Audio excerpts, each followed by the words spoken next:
我平時食無定時，返工應酬又多，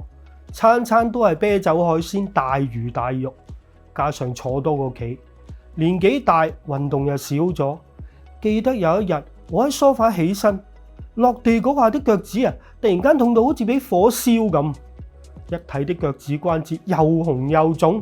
痛到連行步路都唔得啊！嚇到屋企人即刻 call 白車，檢查完之後先發現，原來自己尿酸過多，積埋喺晒啲關節位度排唔走，所以導致刺痛。醫生又開啲西藥俾我，但係一食完一排，副作用搞到冇晒胃口。後來我諮詢咗營養師，佢話尿酸過高可以試下攝達速降酸，因為佢用降解排3部曲清走尿酸，採用日本專利成分木犀草素，有效降低尿酸生成，分解尿酸結晶，再排出身體，全天然成分，無藥性，